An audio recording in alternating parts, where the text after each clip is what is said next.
ou ele é fator de B2 uma quantidade par de vezes. Aí multiplicada por 2, ele é fator de 2B2 uma quantidade ímpar de vezes.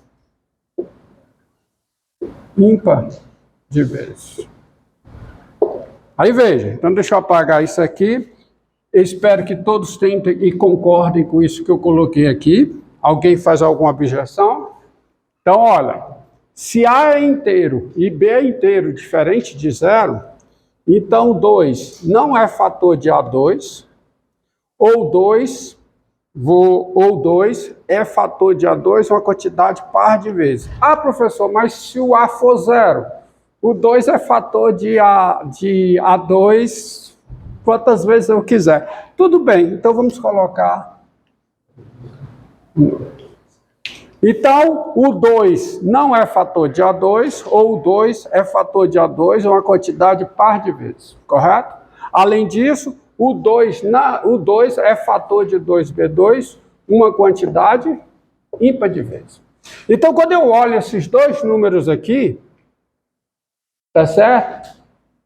Eles têm fatorações distintas. Porque o 2 ou não é fator desse número, ou é fator desse número uma quantidade par de vezes.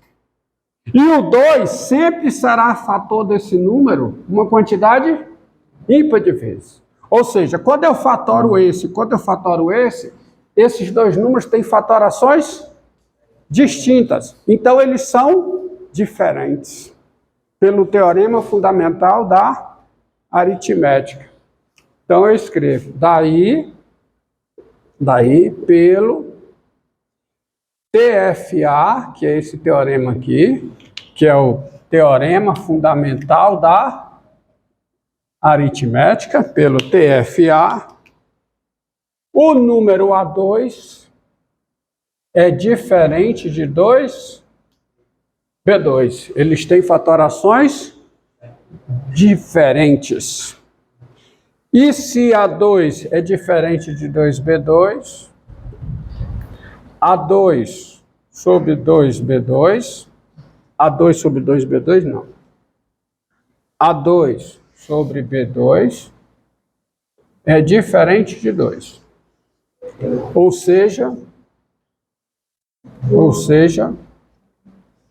A sobre B ao quadrado é diferente de 2. Então, olhando para essa redação aqui, o que foi que eu mostrei? Eu mostrei para você que qualquer número racional ao quadrado é diferente de 2. Foi isso que eu mostrei. Não, professor, o senhor mostrou que qualquer número racional diferente de 0 é diferente de 2. É, mas o 0 ao quadrado não é 2. Tá certo? Então, daqui sai, portanto, desta redação sai, isto aqui mostra que x ao quadrado é diferente de 2, qualquer que seja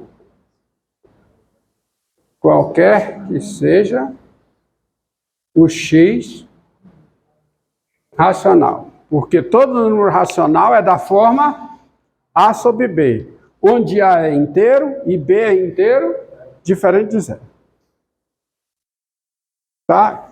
Então, eu mostrei que qualquer número racional ao quadrado é diferente de 2. Assim, essa equação aqui não tem solução em quê? Não tem solução racional. Não há número racional cujo quadrado seja igual a 2. Você está olhando o tempo aí? Já está no segundo, né? Obrigado. Tá?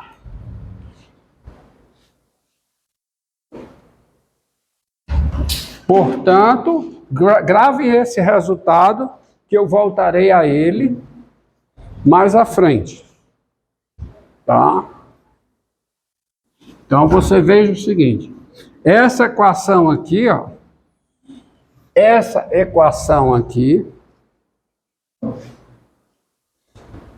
Portanto, a equação x ao quadrado igual a 2, ela não possui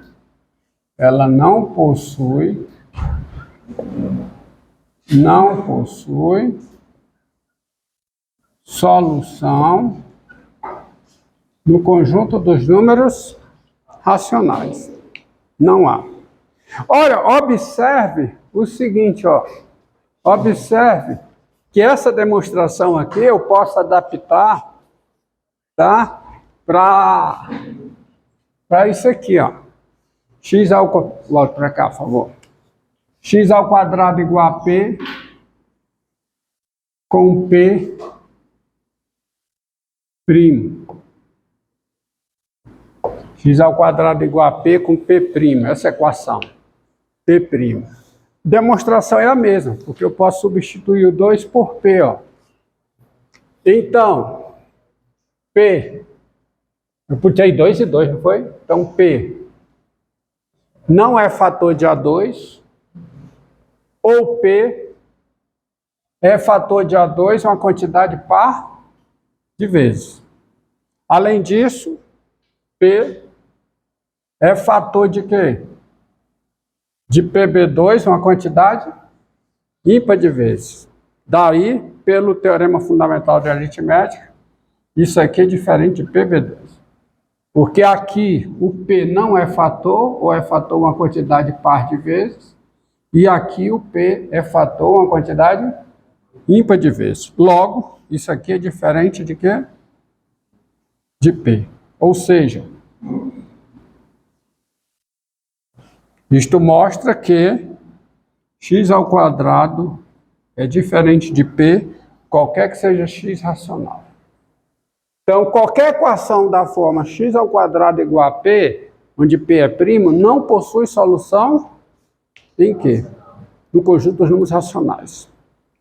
Tá? Nas notas eu demonstro mais. Eu demonstro que se essa equação, você pega K inteiro, ó, agora venha para cá. Você pega K inteiro. Aí vocês olham nas notas, K inteiro. Aí eu pego essa equação, x ao quadrado igual a K. Aí nas notas eu demonstro o seguinte: se essa equação não possui solução no conjunto dos números inteiros, ela não possui solução no conjunto dos números racionais. Tá? Tá certo? Entendeu? Eu mostro também o seguinte: pegue A inteiro, B inteiro, diferente de zero. Aí eu pego a equação x ao quadrado igual a sobre B. Aí eu demonstro nas notas duas coisas. Eu pego essa equação e pego essa. Aí eu demonstro que se essa equação não possui solução no conjunto dos inteiros, ou essa não viu? Se essa não possui solução no conjunto dos inteiros, ou essa não possui solução no conjunto dos inteiros, essa daqui não possui solução no conjunto dos números racionais. Então você vê que você tem muitas equações desse tipo, isso aqui, que não possui solução no conjunto dos números racionais. Mas isso eu deixo com vocês verificado nas notas. Então essa equação não possui solução em quê? E aonde ela possui solução? Aí eu preciso criar um conjunto onde ela possua solução, que é o conjunto, que será o conjunto dos números reais. Nesse conjunto que eu vou criar aqui, de uma forma bem intuitiva, não de maneira formal, não de maneira rigorosa, porque não há como eu fazê-lo, tá? Mas eu vou, de uma maneira bem intuitiva, usando aspectos geométricos, criar um conjunto onde essa equação tenha solução, pelo teorema de Pitágoras. Mas antes disso, antes de fazer isso, tá? Eu vou dar uma breve introdução aqui à teoria dos conjuntos para vocês. Mas guardem isso.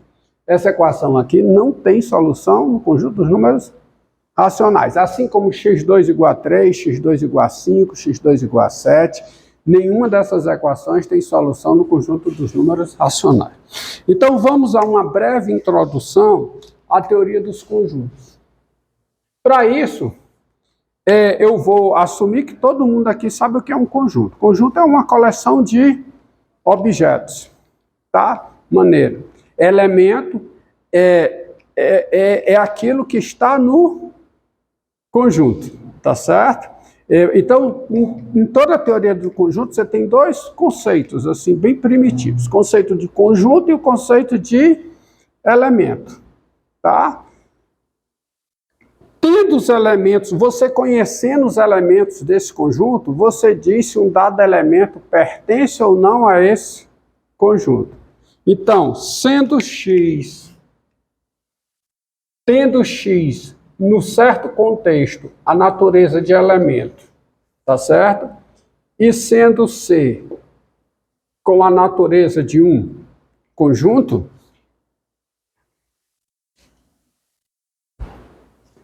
tá? De um conjunto,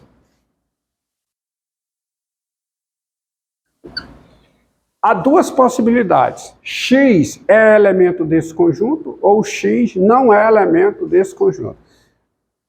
Nós dizemos que você isso é o que nós denominamos relação de pertinência, tá? Que você indica assim, ó.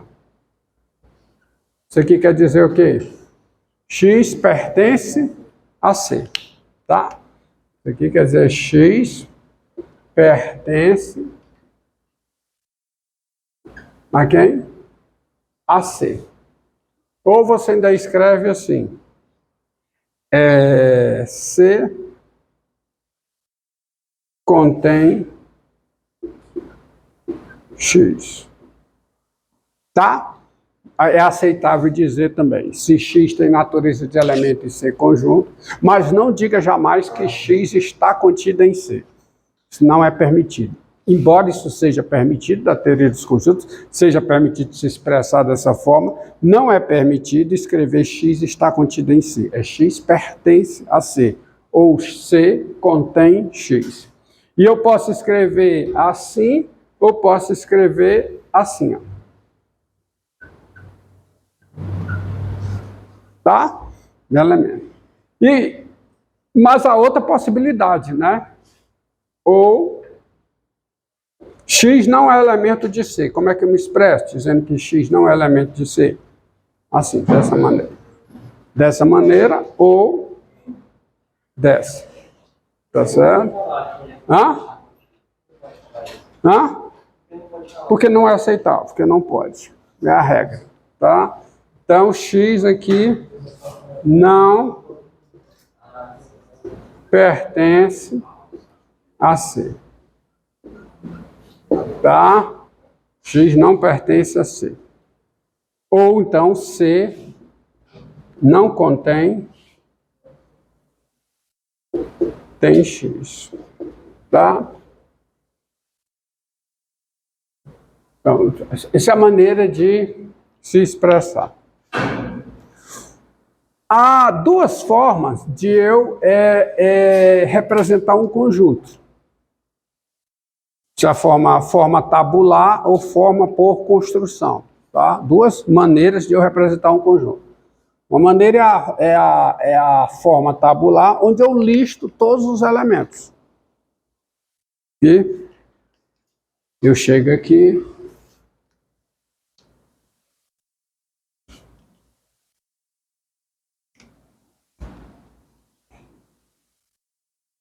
Geralmente, os conjuntos são denotados usando as letras maiúsculas, tá? Do nosso alfabeto. Podemos usar as letras maiúsculas do alfabeto grego também, tá? Eu posso chegar a dizer A, assim.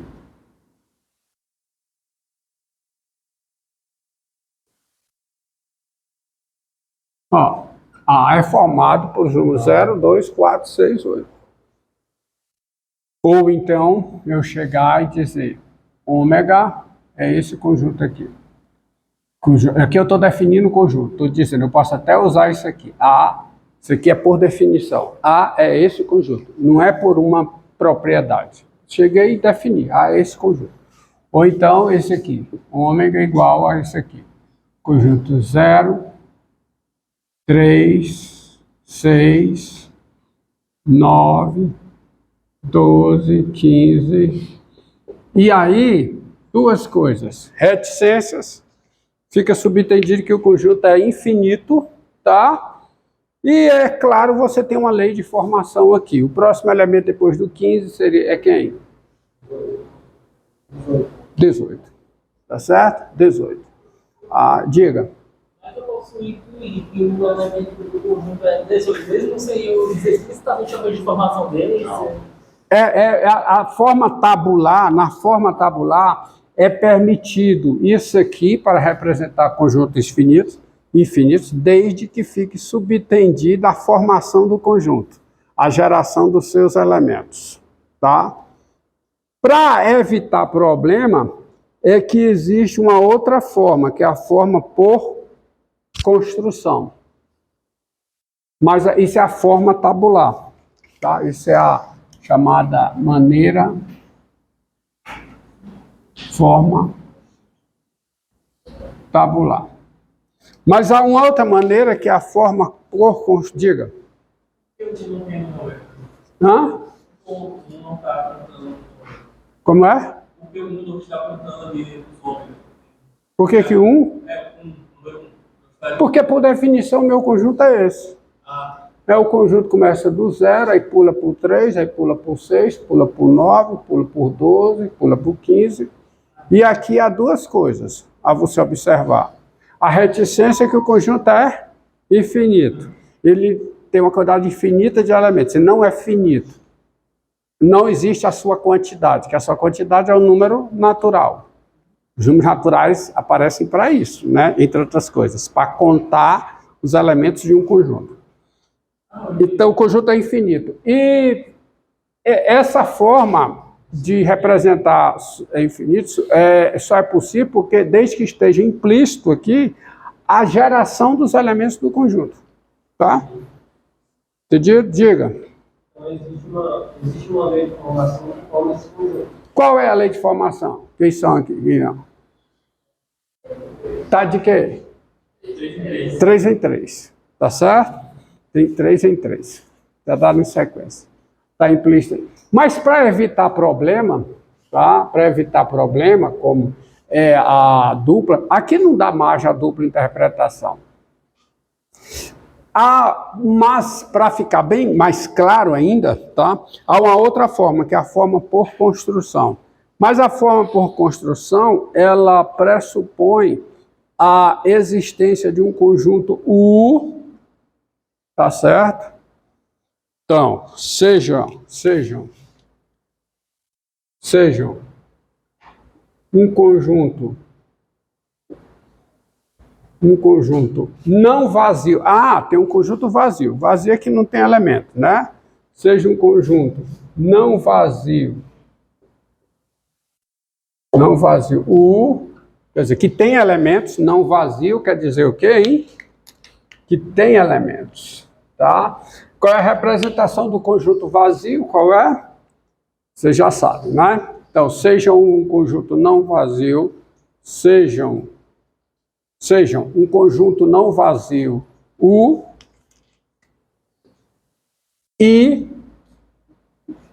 para cada X em U, uma afirmação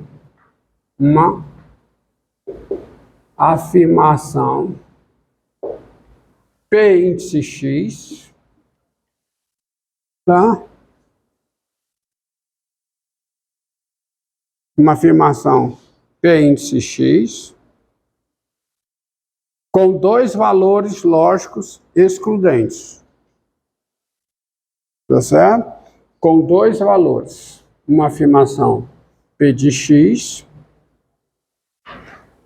onde ou P de X é verdadeira, vou ficar bem claro, onde ou P de X, essa afirmação é verdadeira, ou P de X é falsa. Não havendo